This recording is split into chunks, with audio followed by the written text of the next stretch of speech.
Hi friends, welcome to Rukmani இல்லம். இன்றைக்கி நம்ம கார்த்திகை தீபம் அப்பம் பண்ண போகிறோம். ரொம்ப ஈஸியாக பண்ணிடலாம். ஃபஸ்ட்டு அதுக்காக ஒரு 3/4 கப் வெல்லம் எடுத்திருக்கேன். அதில் கொஞ்சமாக தண்ணி சேர்த்து நம்ம நல்லா கரைச்சிக்கலாம். கரைச்சிக்கிட்டா போதும், பாகு எடுக்கணும்னு அவசியம் இல்லை. இது நல்லா கரைச்சதுக்கப்புறமா இப்போ நான் ஒரு பச்சரிசி 1 கப் எடுத்து 2 மணி நேரமாக ஊற வச்சுருக்கேன்.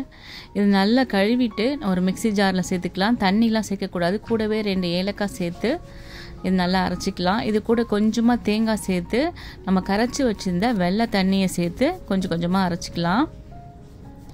நல்லா நைஸாக அரைச்சி எடுத்து ஒரு பவுலில் மாற்றிக்கலாம். இப்போ அதே மிக்சி ஜாரில் நல்லா ஒரு பெரிய வாழைப்பழம் எடுத்திருக்கேன்.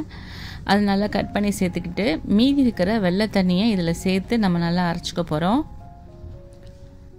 வெள்ளை தண்ணியை கொஞ்சம் கொஞ்சமாக சேர்த்துக்கலாம். ஒரேடியாக சேர்த்துக்கிட்டால் தண்ணியாகிடும். அதனால் எவ்வளோ தேவையோ அந்த அளவுக்கு சேர்த்து இப்போ ஃபுல் வெள்ளை தண்ணியுமே நம்ம இதில் சேர்த்தாச்சு.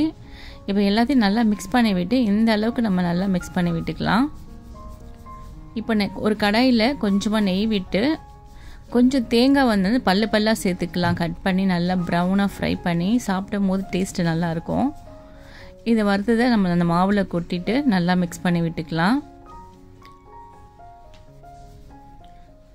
இது கூடவே ஒரு சிட்டிகை டேஸ்ட்டுக்காக உப்பு சேர்த்துக்கலாம். ஒரு சிட்டிகை ஆப்ப சோடா, குக்கிங் சோடா சேர்த்துக்கலாம். குக்கிங் சோடா சேர்த்துக்கிட்டால் உடனே நம்ம செஞ்சிடணும். அதை அப்படியே வச்சுருக்கக்கூடாது மாவை.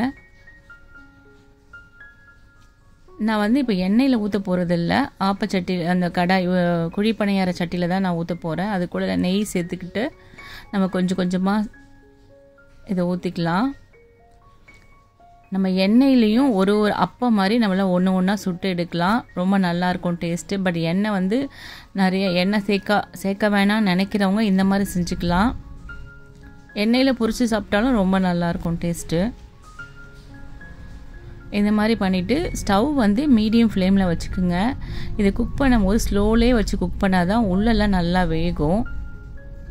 நான் ரொம்ப மீடியம், அதாவது லோ ஃப்ளேம்லேயே வச்சதால் உங்களுக்கு ஒன்றும் இது ப்ரௌன் ஆகலை. இந்த மாதிரி திருப்பி விட்டு சுற்றி நெய் ஊற்றிக்கலாம். திருப்பி கொஞ்சம் லோ ஃப்ளேம்லேயே வச்சு குக் பண்ணிங்கன்னா உள்ளே நல்லா சூப்பராக வெந்து போய்டும். மேலே நல்லா கிறிஸ்பியாக இருக்கும் உங்களுக்கு. இது ஒரு 10 to 15 மினிட்ஸில் நம்ம இதை செஞ்சு முடிச்சிடலாம். நல்லா குக் ஆகிடுச்சு பாருங்கள். இப்போ நல்லா ப்ரௌன் ஆகிடுச்சு. இது ஃபுல்லாக திருப்பி விட்டுக்கலாம்.